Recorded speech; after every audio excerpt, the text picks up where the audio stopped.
Hello and welcome to this podcast. I'm here with Mark, and we're going to be talking about nutrition and how it affects mental health. Hello, Mark. Hello again. Nice to see you. You too. Uh, so, um, basically, I'm hoping to get from this about different nutritional tips, how to help different mental health conditions, particularly the ones that you focus on, and basically what to sort of implement in your daily life and sort of what happens if you do have these foods as well. So, could you let me know how diet if helps anxiety? Okay, that's a good question. So, yeah, it's interesting with most therapies for mental health is that they see the mind and the body as two separate systems. And it's interesting because, again, if you look at Buddhism, they've always believed the mind and the body are the same thing. And it's a bit like if you imagine your body's a car, first of all, if you put the wrong foods into the wrong fuel into your car, it's not going to work.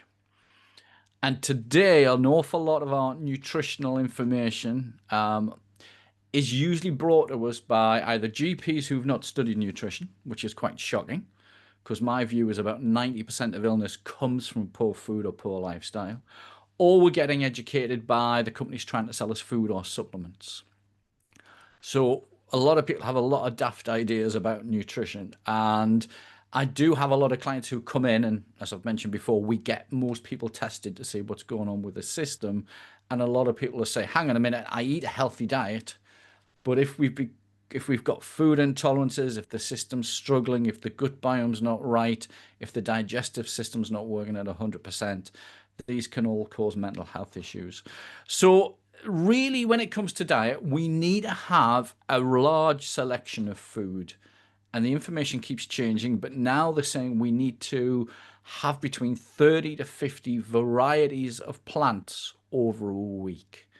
And an awful lot of people shake their head when that comes in because we're just not getting that. So I'm not by any means telling people to go vegetarian or vegan. You can eat, a decent amount of meat. But we need all these nutrients, and we keep finding new ones because if we're not putting the right stuff into our brains and the bodies, it just doesn't work properly. So the way that I usually try and do it with people is one, we get them tested to see which foods the bodies are struggling with. And to give you a good example about that healthy side, we had a lady recently who was intolerant to tomatoes. She was eating tomatoes, and if it's a food we're intolerant to, it causes inflammation in the gut. It can cause inflammation in the brain, and that inflammation is massively linked to depression. So if the body's trying to digest foods that it's not used to, we need to do a bit of therapy and pull those foods out for a while and to reintroduce them. And the reason why we get people tested is it just saves us weeks of work. It just means we can say exactly what's going on. But that variety is so, so important. But then the other challenge is a lot of people are eating a lot of convenience food, a lot of processed food, and the science is now saying actually if we're eating too much processed food, our systems don't work properly. And on the other side of it, if we do eat the right foods, it's amazing how quickly the body can heal from some issues. So there's a lot of nutritional information out there. I got into nutrition when I was about 16 and started to study and study, and it's been a big passion. So one of the things I do with people is we sit and we look at the diet, and we first of all say, are people getting enough servings of fruit and veg? And typically they don't. It's very, very common that they're not getting between 5 to servings of fruit and veg a day, never mind quite a variety. But actually, that's really easy. So my go-to, I know that when I go out, I love going into Greg's, I like a sausage roll or a pasty. But within an hour or two, I feel really tired and dehydrated. Now that food's absolutely lovely, but I try during the week when I'm being good is I'll always have bananas, apples, nuts, tangerines, grapes. You can pick these up just as easily as going for a Greg's, but that gives me energy and I feel much better. And especially when I'm working with clients, I've got to be mentally at the top of the game. So first of all, getting lots and lots of fruit and veg in is a really good thing. And I just tell people to go trying lots of new ones. It's interesting if we go into the supermarket, there's so many types that we haven't tried. And then we need to find different ways of cooking it. Another big one is water. There are a couple of parts of the brain that if we're dehydrated, we're much more likely to have panic attacks and anxiety attacks. And that's shocking that something as simple as water. So I recommend between 2 to 3 liters of water a day.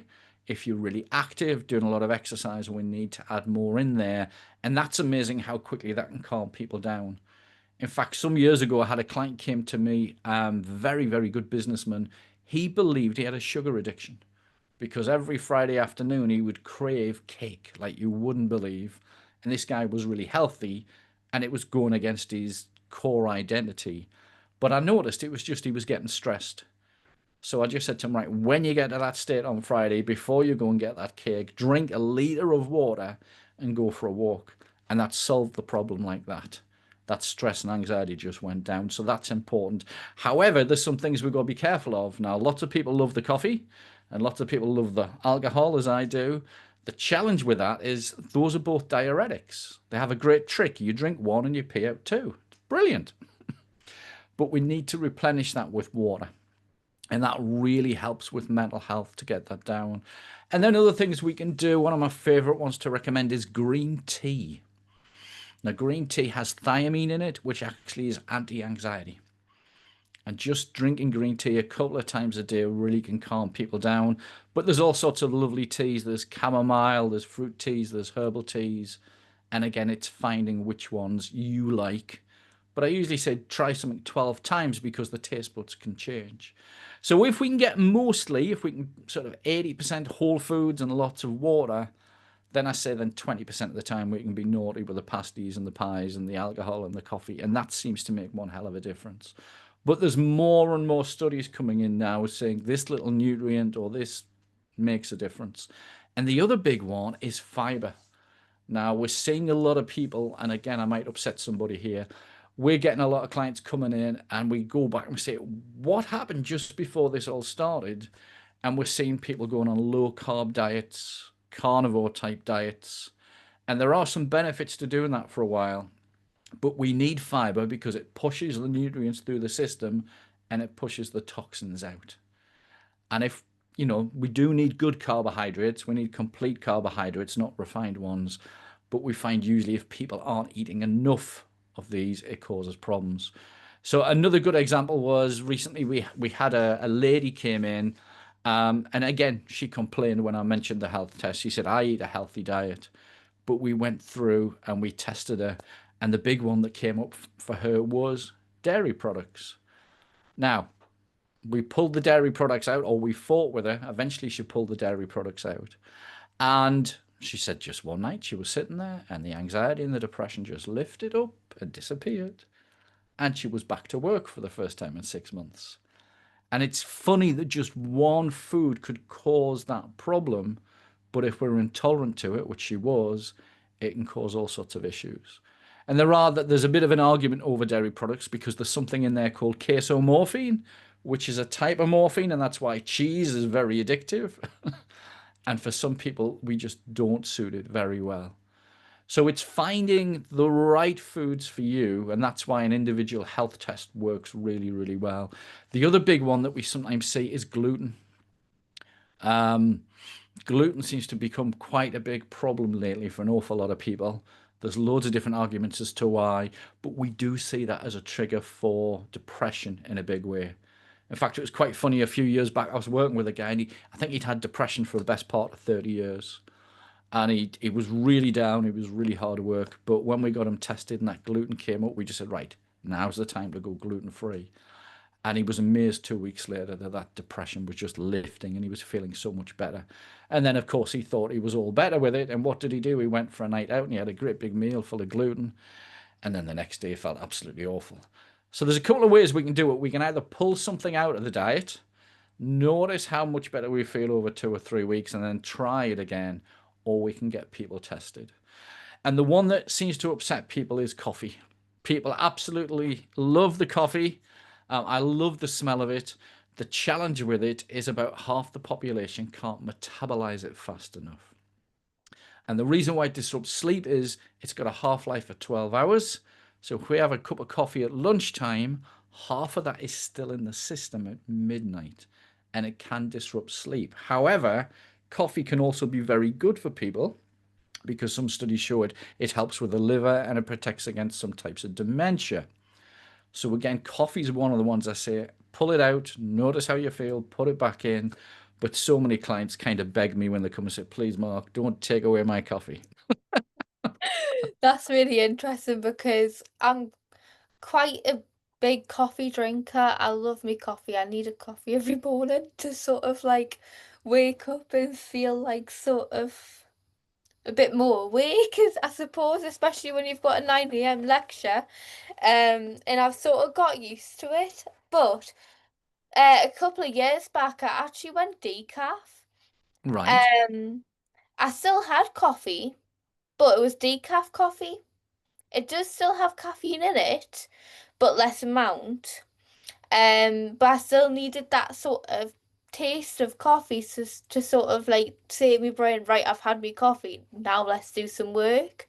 Um, but like if I have it in the afternoon, I do notice that me sleep is a lot more like different in a way. Mm. And I have had it today this afternoon because to sort of wake myself up, which I shouldn't have, but Yeah. to sort of like give myself that boost in a way. Um, but yeah, do you think it depends on the different types of coffee as well? So like lattes are more not as strong as cappuccino, say, or an Americano.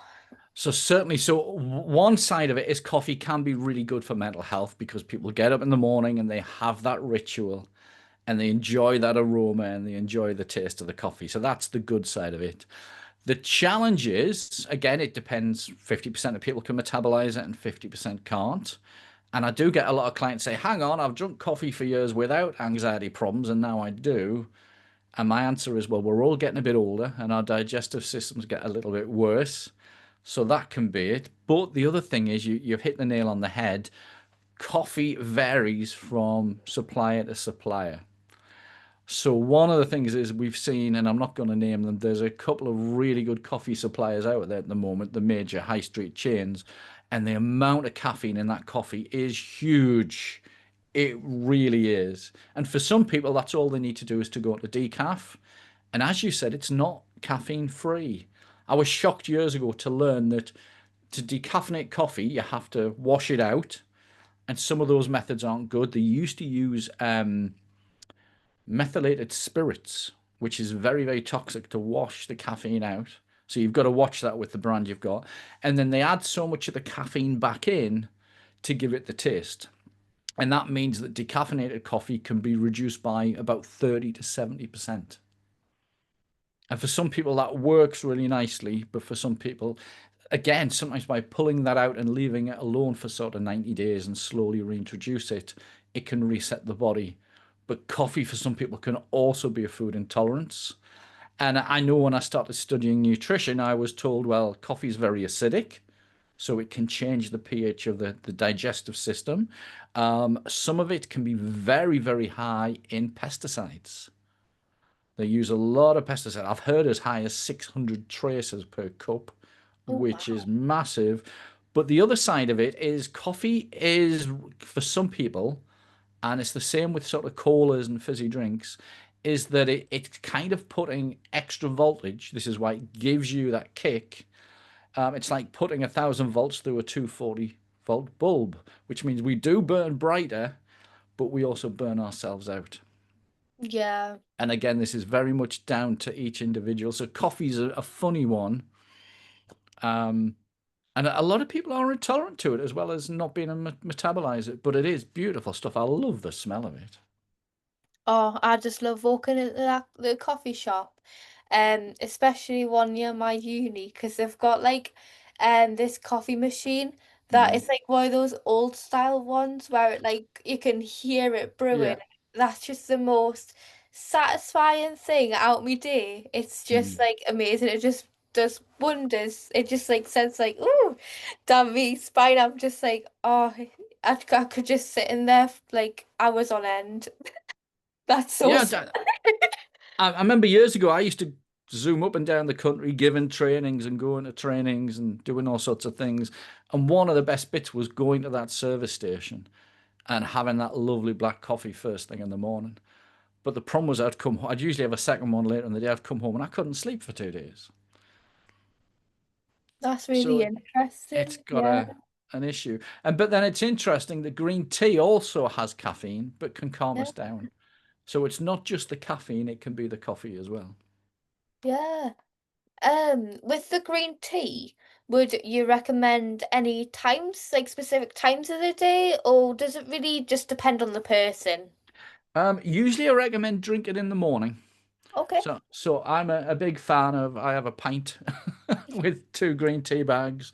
I don't usually recommend brands, but I do recommend Clipper Organic. And the reason being is it's nice and strong and there's no microplastics in the tea bag. And I can get 2 or 3 pints out of each tea bag.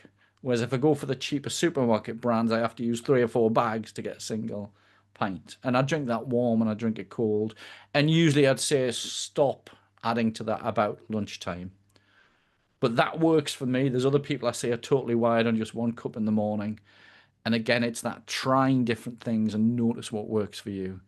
But then the other one is chamomile is so relaxing that usually when I go to nice places after 12 o'clock, I'll be drinking chamomile. But we're tea snobs. My partner has a drawer in the kitchen just full of different types of tea.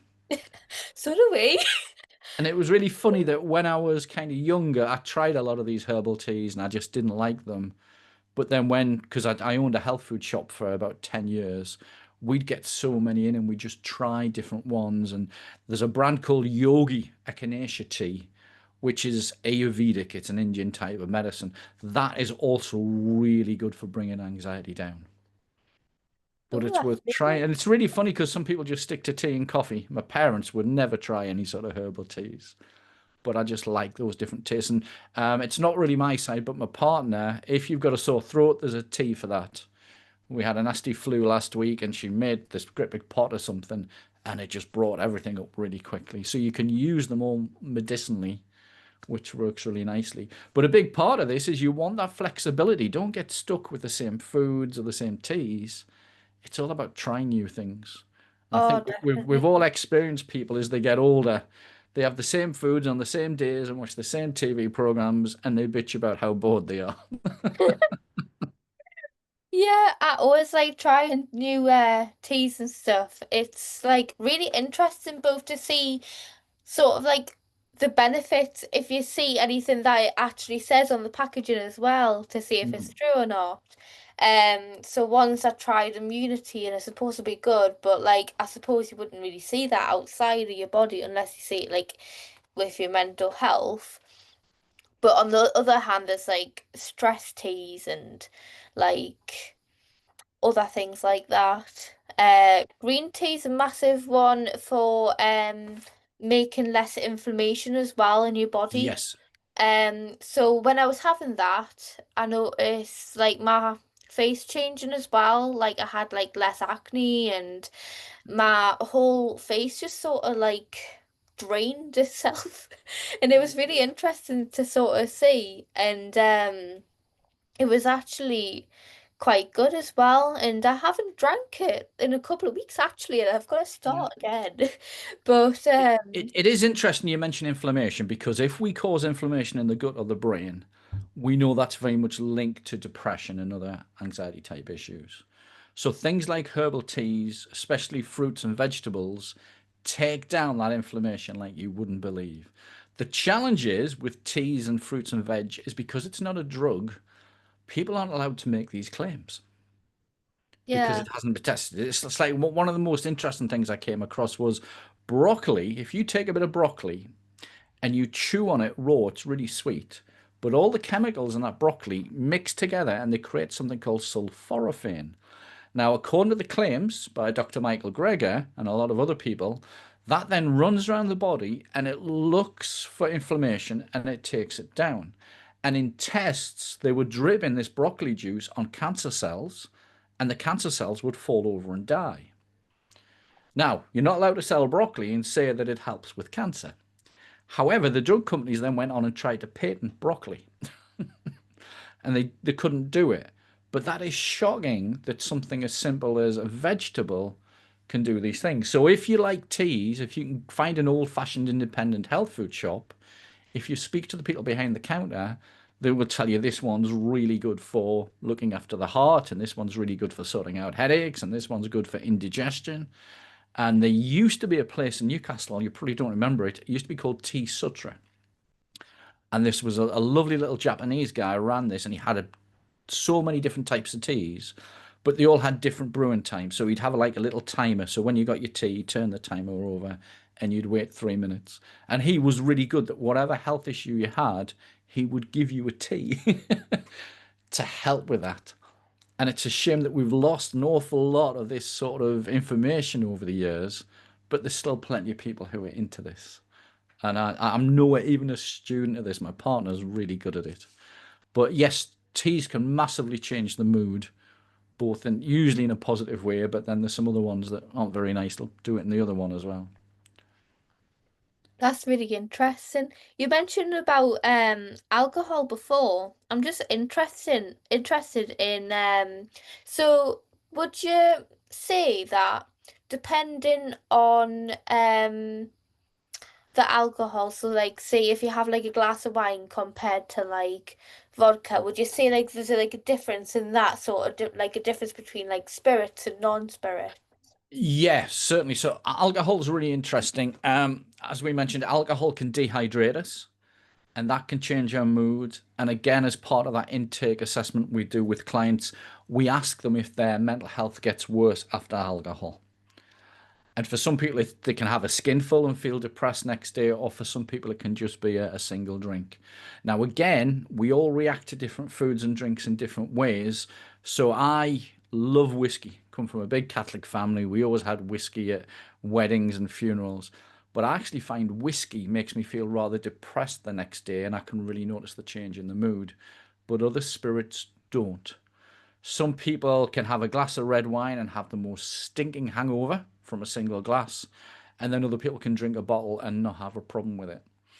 And again, something we teach to everybody is we say, notice what you eat at lunchtime or evening, and then notice how you feel a couple of hours later. And if it makes you feel good and you feel energized, brilliant. If it makes you feel down or tired, then you might want to look at different alternatives to that. But typically, spirits are a lot stronger and there's a lot more alcohol in there. And yes, with anxiety and depression, alcohol has a massive effect when it comes to those. A lot of people with mental health do use alcohol to kind of switch off and not feel things as much. But then for not a lot of other people as well, it's one of the big red flags.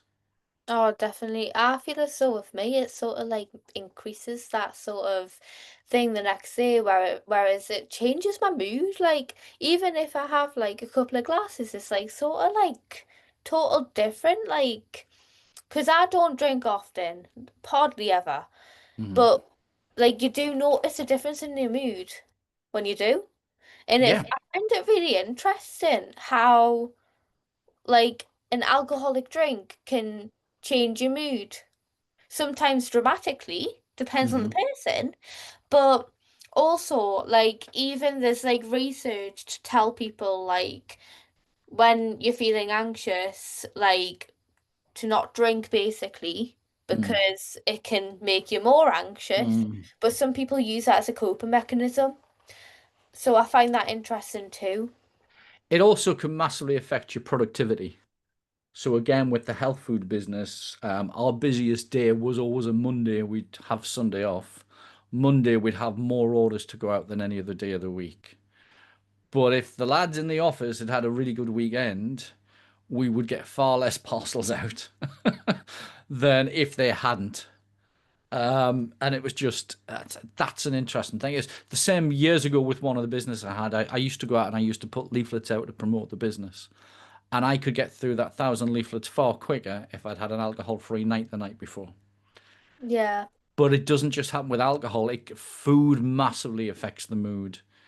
And it's just some foods are much harder to, what's the word, to absorb, to digest than others, depending on what your system's like.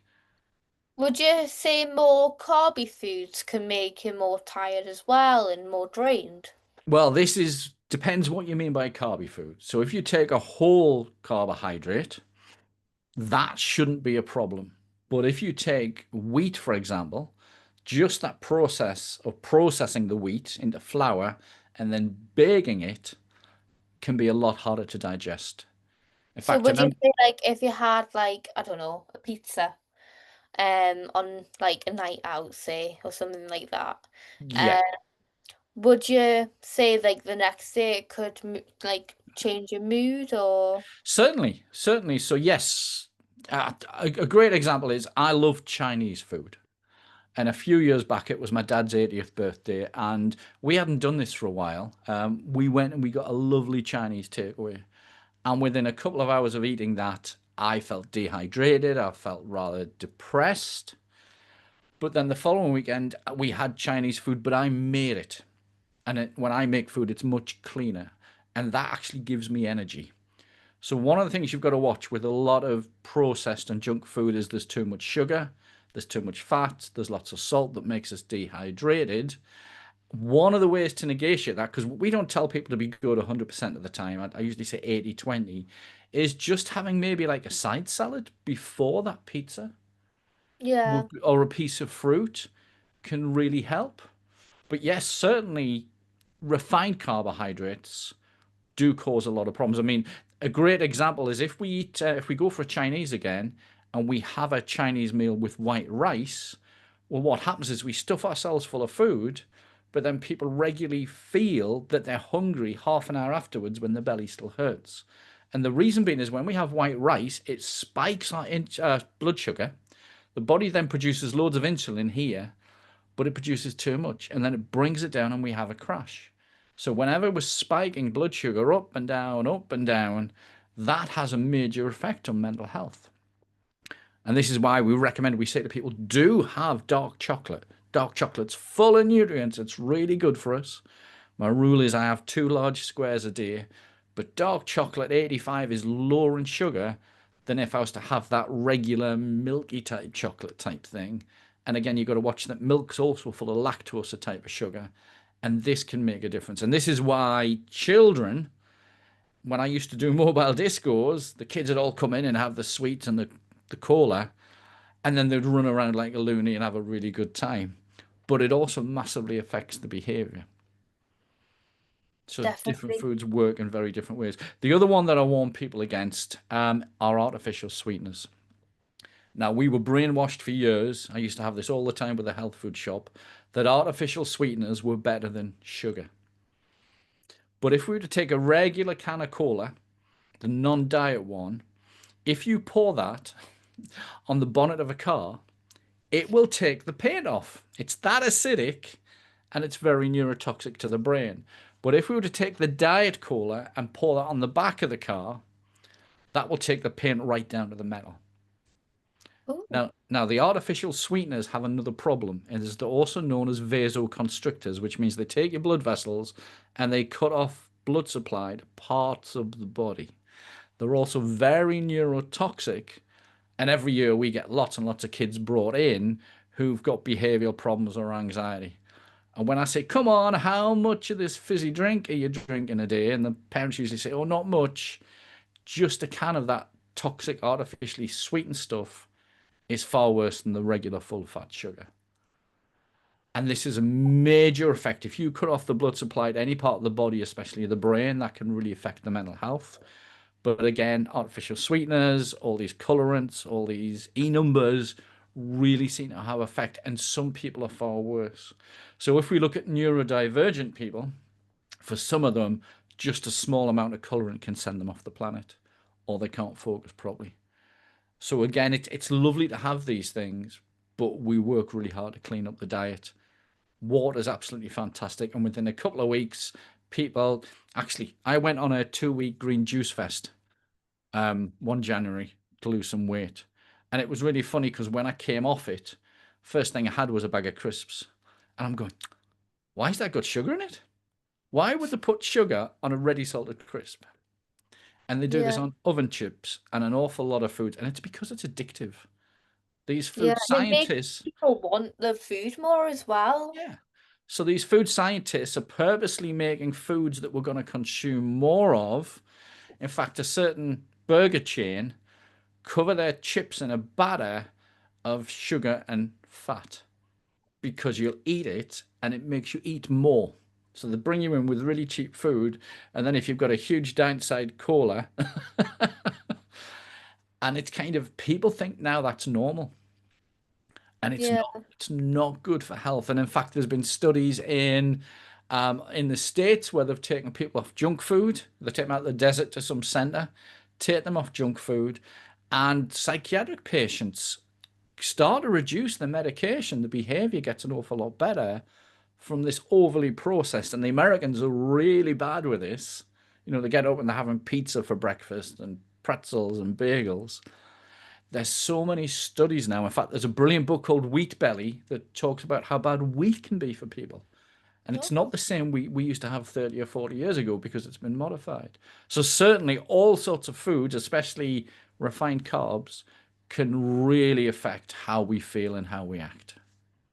oh yeah, definitely. And when you look at the different labels on like jars of food, like say like I don't know, like tomato sauce, I don't know. Have a look at how much sugar's in that, and it's just mental how much sugar they put in like different like foods. And like if you take yourself off sugar, you really notice a difference. Well, that's Um, what happened to me when I went on that juice fest and that I was just having green juices, and almost everything I consumed that was normal was way too sweet. yeah. And I've even had arguments with head dietitians in hospitals who tell people, I remember a friend of mine became diabetic. And when they went in for their nutritional meeting, they said, "Oh, you can have as many crisps as you like." And I had to take this dietitian to the crisp machine and say, "Buy a bag of crisps and look at the sugar content." It's really shocking. And it's also the same with the hospitals now. You can't get a healthy meal in an Oh NHS yeah. hospital. I know, it's crazy. And like I've seen on YouTube, there's this woman who like tests herself on different things. So once she's done 30 days no sugar and Mhm. she's done 30 days just putting kale through a mixer, and she like made it into a juice and had that for 30 days and like seen the health benefits. Mm. And there's like so much science around it, and she made it really interesting as well. And if I find the video, I'll surely link it as well. But it's really interesting just to see how much it does like change you and affect you. Yeah, there was when I first started studying nutrition, the one of the guys who taught me all about it, he said they'd noticed in American schools that the kids were better behaved and learned faster in the morning than after lunch. So the school was giving them regular hamburger type meals and said the behavior and the results in the afternoon were worse just from one bad meal. But then he went on to say, he said, if you're going for surgery, insist that you get a morning appointment. Because if that surgeon has then gone out and had a bad meal for lunch, Oh. the risks of things going wrong or how well that surgery was done was far worse in the afternoon. Oh, definitely. I can imagine that. That is Yeah, you never absolutely think about scary. that. Yeah, it's something you never think of, but that was an interesting case. And this guy used to take burnt out athletes, put them on what they'd call a whole food plant-based diet, and he'd get them back to competing. And there's been studies done recently on twins where they put them on different diets. Now, I'm not saying to people you have to go vegetarian or vegan. What I'm saying is we need to increase the amount of plants to feed the body. And I don't think we know even 1% of actually how nutrition affects us. We know it's there. But again, that fiber that I was talking about, which is found in plants, feeds the good bacteria. And that gut biome is so important.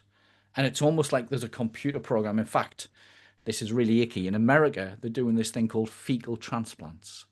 And what that means is you take the fecal matter, the poo of a donor, and put it in a capsule and give it to people. And I watched a documentary where this poor girl had severe depression and they gave her the donor's poo in these capsules. And within 2 or 3 weeks, the depression had totally lifted because they managed to change the gut biome. But then, interestingly, this girl then developed severe eczema. And they went back to the donor and said, "Do you suffer from eczema?" And it was yes. So that gut biome's almost like a computer program. And we do know that depressed people have a different gut biome to people who are happy and healthy. Same with anxiety. Now, we can't go as far as taking people to take poo in a capsule, but by adding in lots and lots of plants, we feed that gut biome and it changes and affects the mood. And it is insane that some people have had problems. I remember when my dad worked in the psychiatric hospital, some people had been in there for life and all they could do was medicate them. And now we're seeing nutritional psychiatry and that there's quite a change. But it's kind of, will we ever educate people on what's the proper diet because there's so much money to be made from junk food?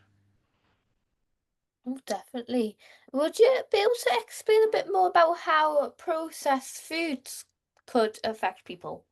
Well, the problem with processed food, the processing takes away the vitamin and the mineral um, levels. So if we take an apple and you eat that naturally, it's really good for us. But if we turn that into apple juice, which most people think is really healthy, we remove the fiber. So that juice is actually a processed product, and it means it'll spike our blood sugar. And then if it's got to sit in a shelf for 6 months to a year, we then have to pasteurize it. It means we cook that apple juice, it's not raw. And just the process of cooking for a lot of foods takes away a lot of the vitamin and the mineral content. With some other foods like tomatoes, when we cook them, it makes them more absorbable. But that would be an example of an apple is a naturally unprocessed food. But apple juice, healthy apple juice, is a processed food. And we see the same with wheat. I mean, first of all, if we take whole grain wheat and we take the husk off it, if we process it into white flour, that's really processing it. But we also know now, and this has just happened over the last few years, if we take whole grain wheat and turn it into whole grain flour, the response of the blood when we eat that spikes it more than processed sugar. So processing food is we're stripping out the vitamins and the minerals, and it can make such a difference. And the other challenge we have is because our soil isn't as good as it used to be, an awful lot of fruit and veg doesn't have the same vitamin and mineral content as it used to. So really, again, the rule is 20% processed food, 80% whole foods, fresh, that's nice. And that massively makes a difference with clients when we start getting, again, when we get them tested, a big one for anxiety is the lack of B vitamins. Just something as simple as B vitamins. And again, by then giving them a supplement, that anxiety drops way, way down. But really, we shouldn't be living on vitamin pills.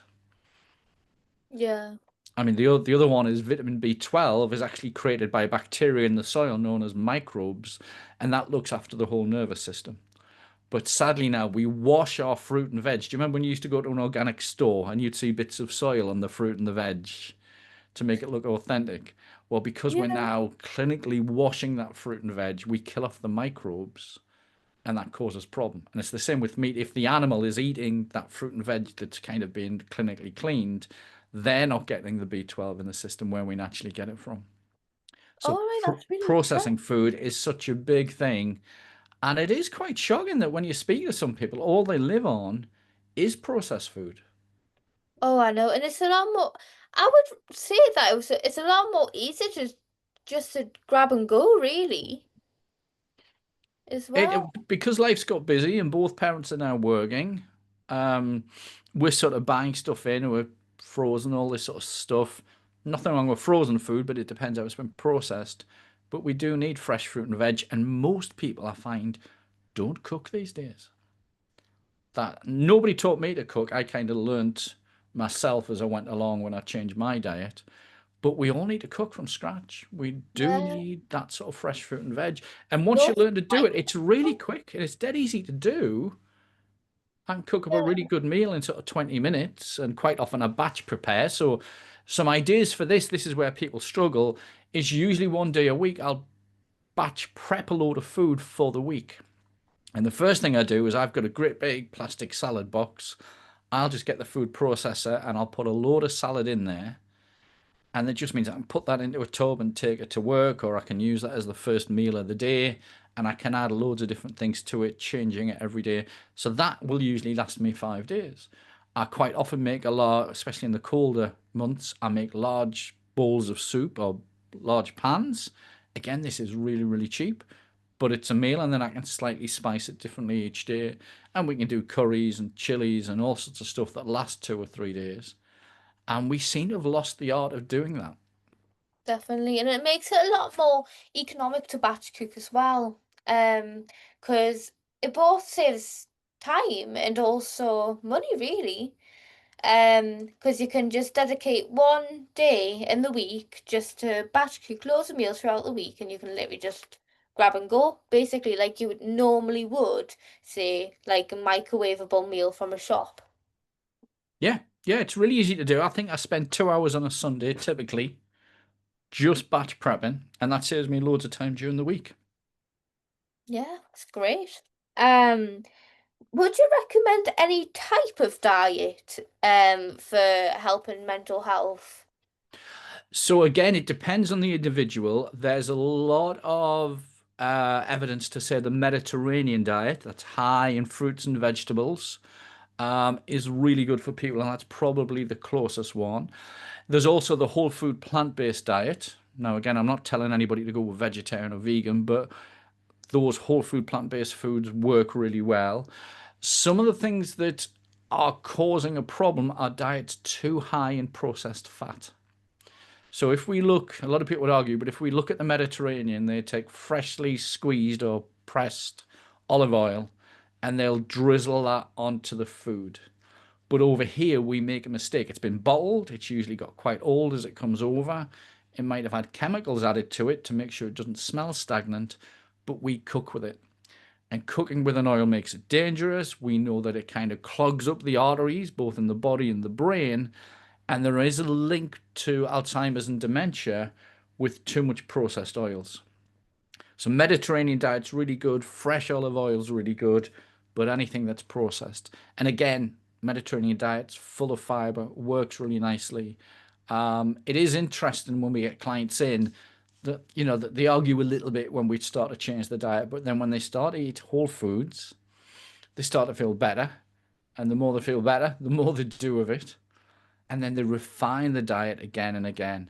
So really, whatever you like, if you're eating meat about the size of a pack of playing cards a day is about all you need. You can get lots of protein from other sources like beans and nuts. And actually, that's one of the things that we do recommend is 3 servings of beans per day. And people look really confused when I say you need to have 3 servings, and 3 servings is just like 3 cups, like a teacup. But beans are great because they're full of B vitamins, they're full of fiber, that gives us tons of energy and really helps to lift the mood. That's really interesting. But and is there like any specific beans that you recommend? Whatever you like. So beans could be things like chickpeas, cannellini beans, kidney beans. I usually don't recommend baked beans because they're usually high in sugar and they've got some have got sweeteners in. But there's chickpeas, kidney beans, edamame beans are like little green tofu beans, which are really good for us. Lentils, one of my favorites. So lentils in every soup or almost every meal you can put in there. But actually, the easiest way to do it is go to the supermarket and you get tins of 3 different types of mixed beans. Now that would actually be your 3 servings a day, and quite often I'll just rinse those, put them in a bowl with maybe some salad, maybe some sauce. That's an easy way of getting 3 beans in. And I always say this to clients. I say, don't believe me.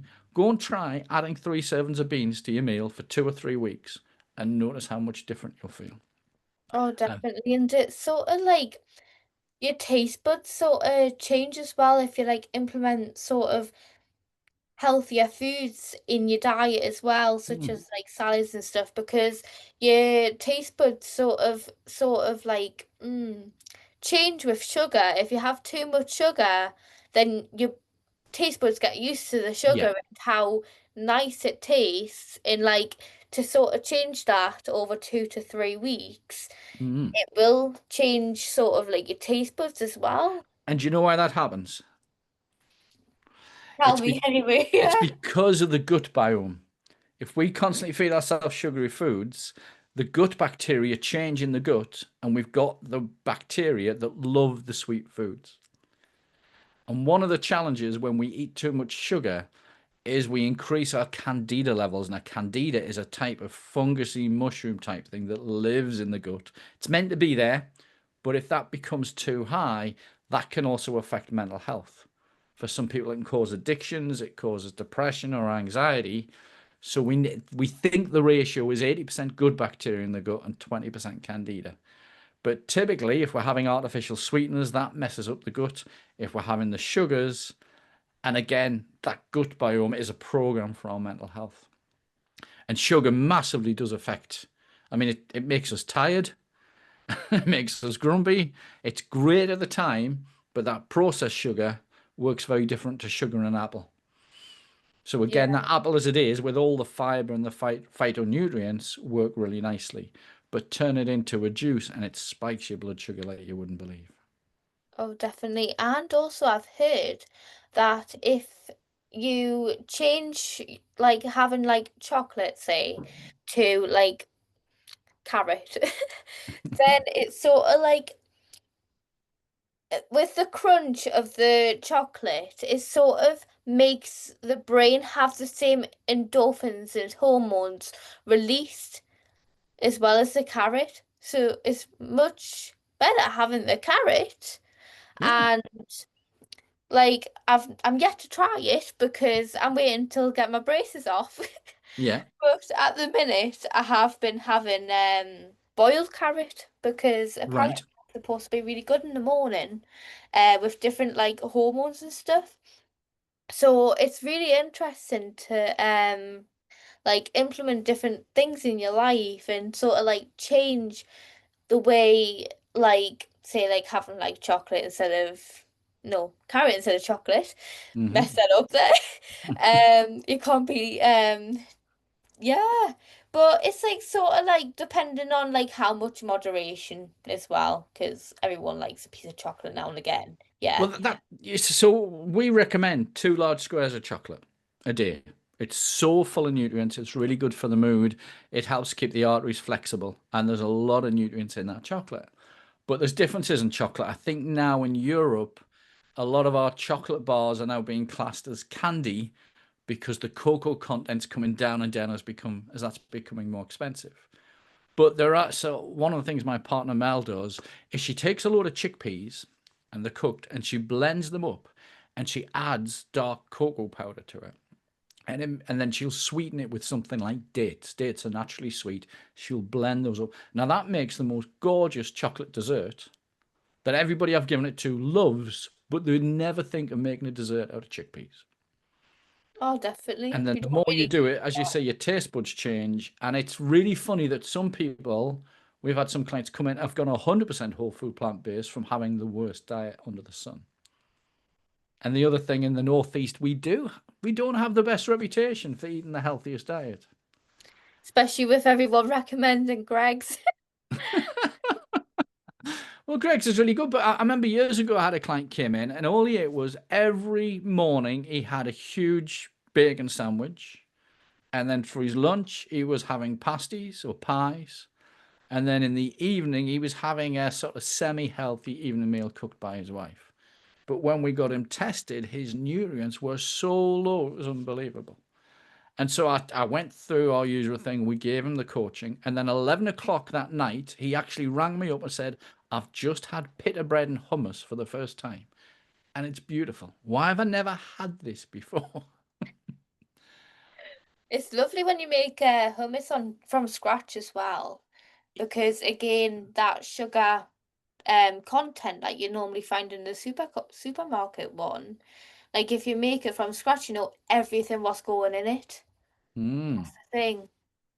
And I feel as though it's a lot more preferable to like make things from scratch because you know what's going in it. Yeah. Because you can easily read an ingredients list. I know they're supposed to do this, but sometimes you find that not everyone puts everything in, Hmm.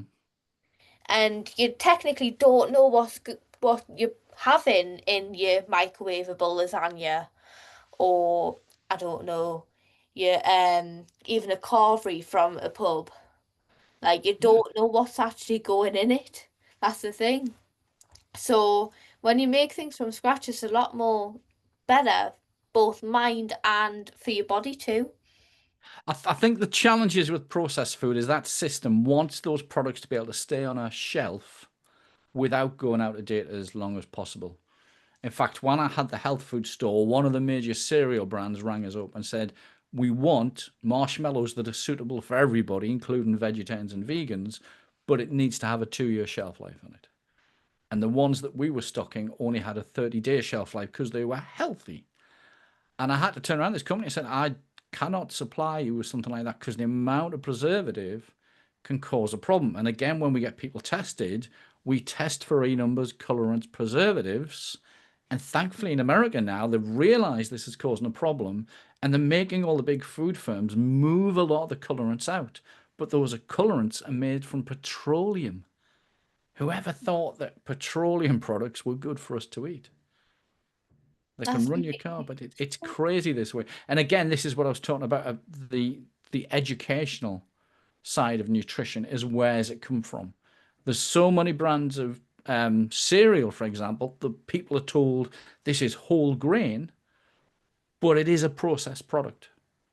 And if we look at America, I think about 10 years ago, they started to see diabetes type 2 start hitting kids very, very quickly because they were getting up and it was pretzels, pizza, bagels.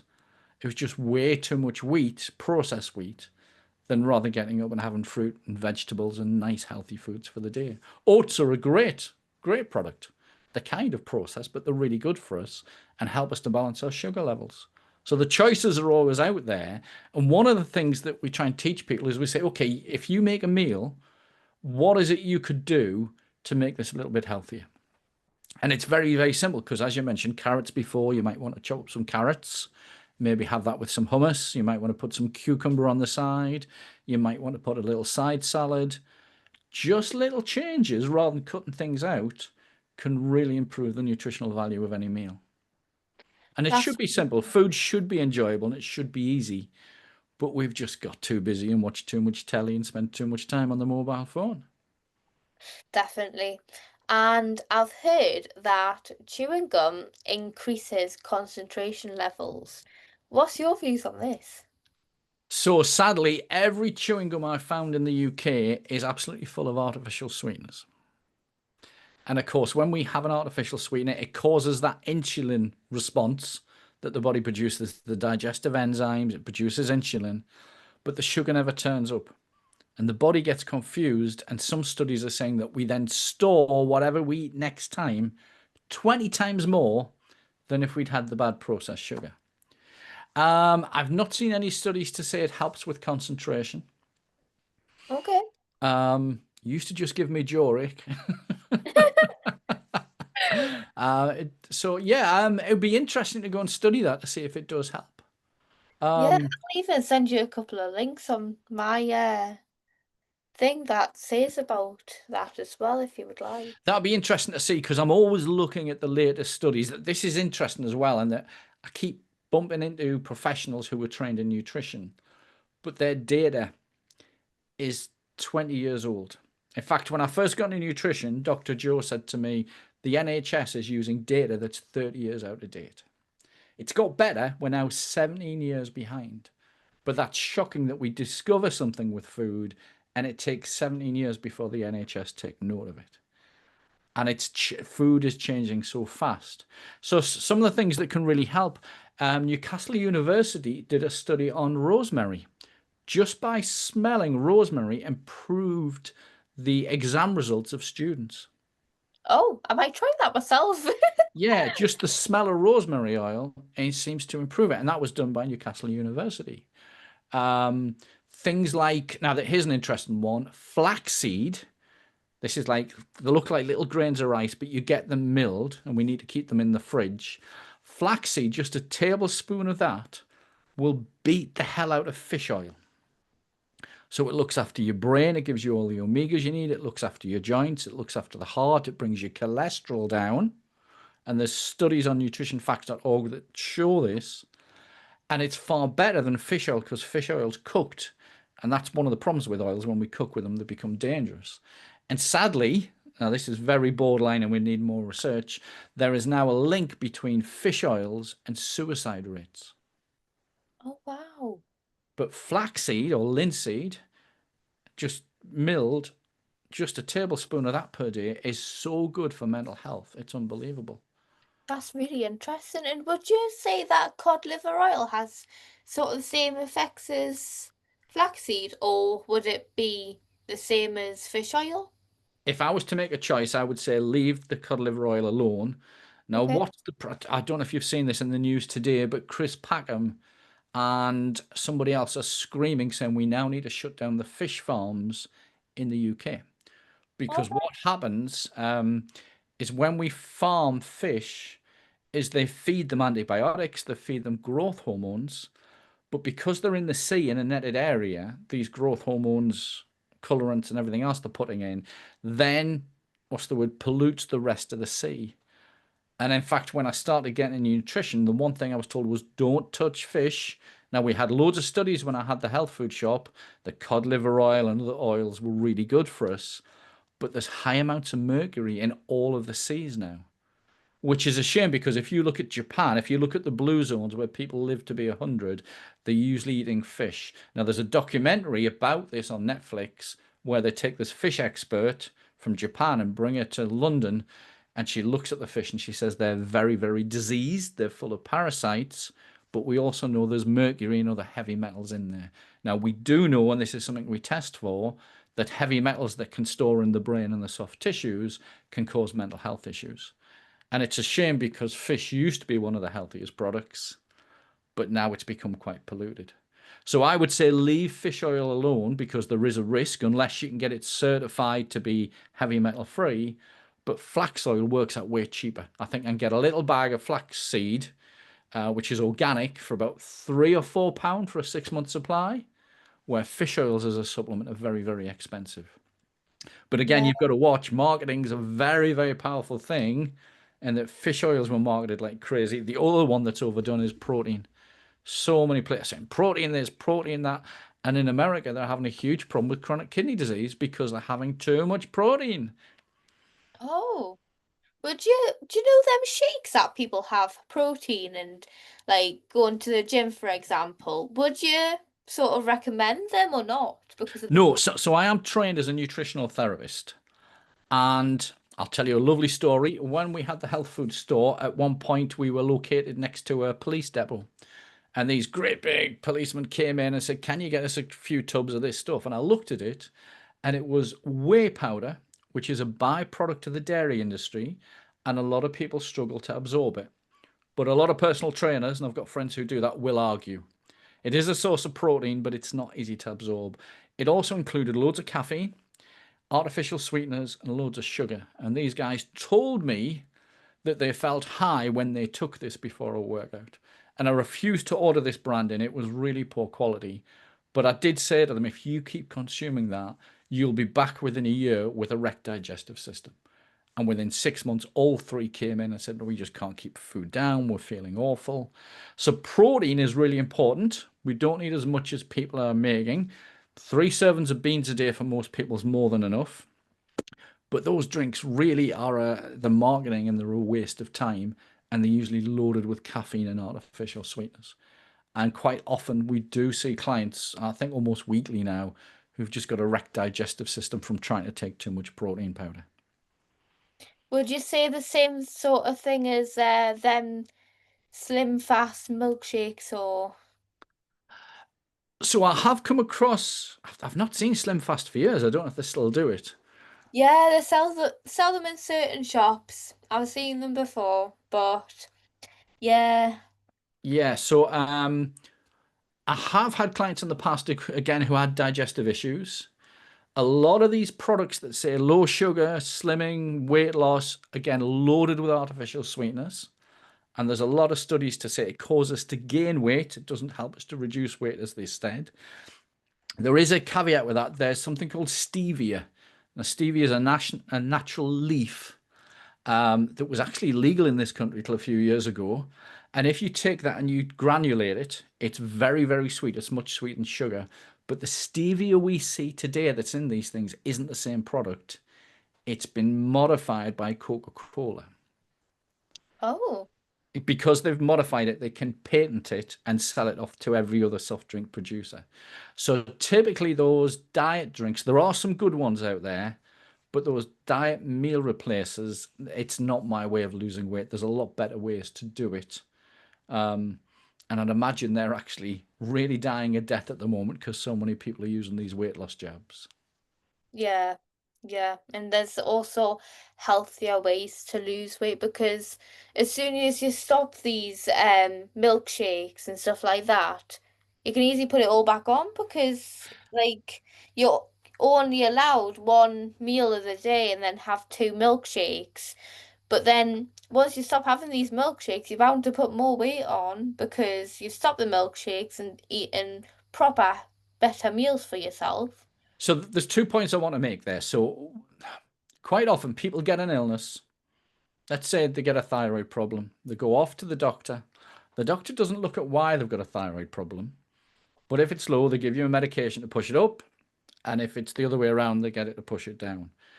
But to me, that's like putting a sticking plaster over a problem because you haven't solved the problem. And we say exactly the same with mental health. If we're getting anxious or depressed, it's the body and the mind telling us there's something wrong. And that's unfortunately the way that the NHS and the GPs all work. Whereas when we get into psychology and NLP and hypnosis, we kind of look at the problem and then we look at to put it right. But the other issue is when it comes to weight loss, we're not looking at what the problem is. If somebody's overeating, why are they overeating? Or if they're not eating the right amount of things, why is that happening? And half the time it's because they've just got no idea what a healthy diet is. But long term, that's going to cause more problems. Now, we've talked about weight loss jabs. We've seen a trend come in since they have happened. We've had a load of clients come in with mental health issues. And I say again, what happened? Oh, well, I started taking this weight loss jab. Now, we do know that that affects the gut biome. But if people take it and lose a load of weight, that's brilliant. In some circumstances, it's needed.